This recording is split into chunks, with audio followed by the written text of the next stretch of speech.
Welcome back to my YouTube channel. ಇವತ್ತು ನಾನು ತರಕಾರಿ ಬೇಳೆ ಏನೂ ಹಾಕ್ತೇನೆ ಹೋಟೆಲ್ಗಳಲ್ಲೆಲ್ಲ ಮಾಡ್ತಾರಲ್ಲ ಇಡ್ಲಿ ಜೊತೆಗೆ ಕಾಂಬಿನೇಷನ್ ಸಾಂಬಾರು, ಅದನ್ನು ಮಾಡೋದು ಹೇಗೆ ಅನ್ನೋದನ್ನು ಇಲ್ಲಿ ತೋರಿಸ್ಕೊಡ್ತಿದ್ದೀನಿ. ಮಾಡೋದು ಬಹಳನೇ ಸುಲಭ. ಇಂಗ್ರೀಡಿಯೆಂಟ್ಸ್ ಅಂತೂ ತುಂಬ ಕಡಿಮೆ ಇಂಗ್ರೀಡಿಯೆಂಟ್ಸಲ್ಲಿ ರುಚಿಯಾದಂತಹ ಸಾಂಬಾರನ್ನ ಮಾಡ್ಕೋಬೋದು. ಬನ್ನಿ ಮಾಡೋದು ಹೇಗೆ ಅನ್ನೋದನ್ನು ನೋಡೋಣ.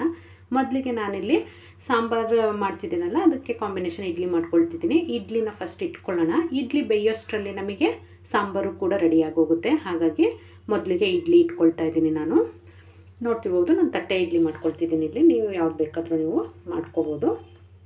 ಸಾಮಗ್ರಿಗಳೇನೆಲ್ಲ ಬೇಕು ಅಂತ ಅನ್ನೋದನ್ನು ನೋಡೋಣ ಬನ್ನಿ.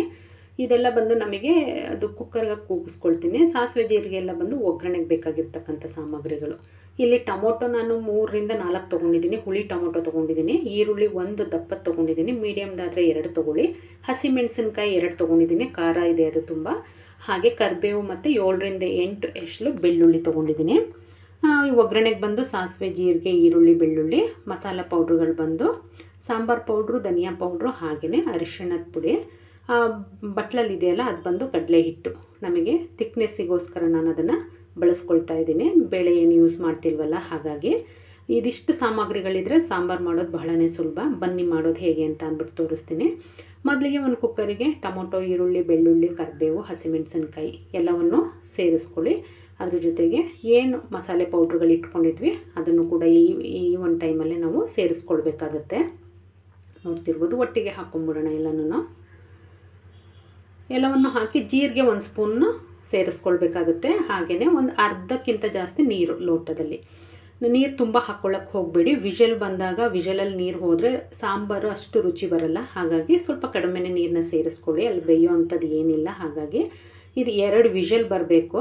ಲಿಡ್ನ ಕ್ಲೋಸ್ ಮಾಡಿ ಇದು 2 ವಿಷಲ್ ಬರಲಿ. ಇದು 2 ವಿಷಲ್ ಬರೋಷ್ಟರಲ್ಲಿ ನಮ್ಗೆ ಇಡ್ಲಿನೂ ಕೂಡ ರೆಡಿಯಾಗಿದೆ. ಇಡ್ಲಿನ ನಾವು ತೆಗೆದಿಟ್ಕೊಳ್ಳೋಣ. ನೋಡ್ತಿದ್ದೀರಲ್ಲ, ನಾನಿಲ್ಲಿ ತಟ್ಟೆ ಇಡ್ಲಿ ಬೆಂದು ರೆಡಿಯಾಗಿದೆ. ಎಷ್ಟು ಸಾಫ್ಟಾಗಿ ಸ್ಪಾಂಜಿಯಾಗಿ ಬಂದಿದೆ ನೋಡ್ತಿರ್ಬೋದು ನೀವು. ಇಲ್ಲಿ ಕುಕ್ಕರ್ ವಿಷಲ್ಲು ಕೂಡ ಹೋಗಿದೆ. ನೋಡ್ತಿರ್ಬೋದು, ಇದು ಕುಕ್ಕರ್ ವಿಷಲ್ ಬರುವಾಗಲೇ ಮನೆಯೆಲ್ಲ ಒಳ್ಳೆ ಪರಿಮಳ ಬರುತ್ತೆ. ತುಂಬ ಟೇಸ್ಟಿಯಾಗಿರುತ್ತೆ. ಹಾಗೆ ಸ್ಮೆಲ್ಲು ಕೂಡ ಅಷ್ಟೇ ಚೆನ್ನಾಗಿರುತ್ತೆ. ಒಂದು ಸಲ ಮನೆಯಲ್ಲಿ ಟ್ರೈ ಮಾಡಿ. ಬೇಳೆ ತರಕಾರಿ ಏನೂ ಇಲ್ಲದೆ ಇರುವಾಗ ಈ ಥರದ್ದೊಂದು ಸಾಂಬಾರು ಮಾಡ್ಕೊಳ್ಳಿ. ಇದರಲ್ಲಿ ನೀರು ಮತ್ತು ಏನು ಈರುಳ್ಳಿ ಟೊಮೊಟೊ ಎಲ್ಲ ಇತ್ತು ಅದನ್ನು ಸಪ್ರೇಟ್ ಮಾಡ್ಕೊಳ್ಬೇಕಾಗುತ್ತೆ.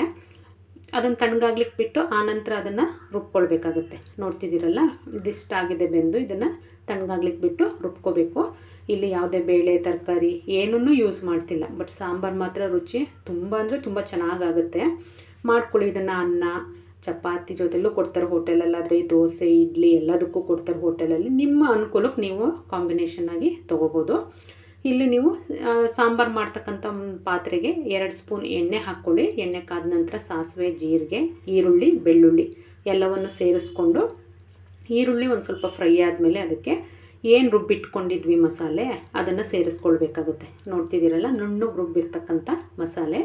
ಇದನ್ನು ಸೇರಿಸ್ಕೊಂಡು ಎಕ್ಸ್ಟ್ರಾ ನೀರು ಏನಿತ್ತು ನಾವು ಅದೆಲ್ಲ ಈರುಳ್ಳಿ ಎಲ್ಲ ಬೇಯಿಸುವಾಗಿತ್ತಲ್ಲ ನೀರು, ಆ ನೀರನ್ನು ಕೂಡ ಇಲ್ಲಿ ಸೇರಿಸ್ಕೊಳ್ತಾ ಇದ್ದೀನಿ. ಹಾಗೆಯೇ ಕಡಲೆ ಹಿಟ್ಟು ತೋರಿಸೋದ್ನಲ್ಲ, ಅದಕ್ಕೊಂದು ಸ್ವಲ್ಪ ನೀರನ್ನ ಹಾಕಿ ನೀಟಾಗಿ ಮಿಕ್ಸ್ ಮಾಡಿಕೊಂಡು ಸೇರಿಸ್ಕೊಳ್ತಿದ್ದೀನಿ. ಹಾಗೆ ಡೈರೆಕ್ಟಾಗಿ ಪೌಡ್ರನ್ನ ಹಾಕಿ ಮಿಕ್ಸ್ ಮಾಡ್ಕೊಳ್ಳೋಕೆ ಹೋಗಬೇಡಿ, ಸಾಂಬಾರಿಗೆ ಗಂಟುಗಳಾಗುತ್ತೆ.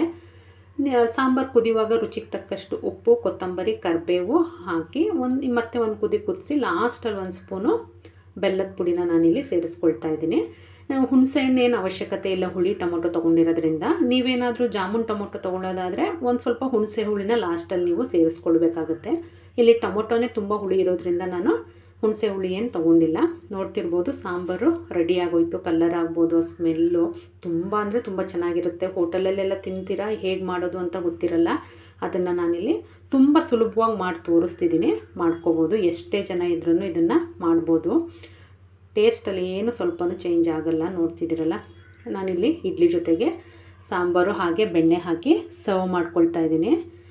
ರುಚಿ ಮಾತ್ರ ತುಂಬ ಚೆನ್ನಾಗಾಗುತ್ತೆ. ಮನೆಯಲ್ಲಿ ಒಂದು ಸಲ ಟ್ರೈ ಮಾಡಿ ಹೇಗೆ ಬಂತು ಅಂತ ಅಂದ್ಬಿಟ್ಟು ಕಮೆಂಟ್ ಮುಖಾಂತರ ತಿಳಿಸಿ. ಯಾರೆಲ್ಲ ಹೊಸದಾಗಿ ನನ್ನ ಚಾನಲ್ನ ನೋಡ್ತಾ ಇದ್ದೀರಾ, ಸಬ್ಸ್ಕ್ರೈಬ್ ಮಾಡಿಕೊಂಡು ನೋಡಿ. Thank you for watching.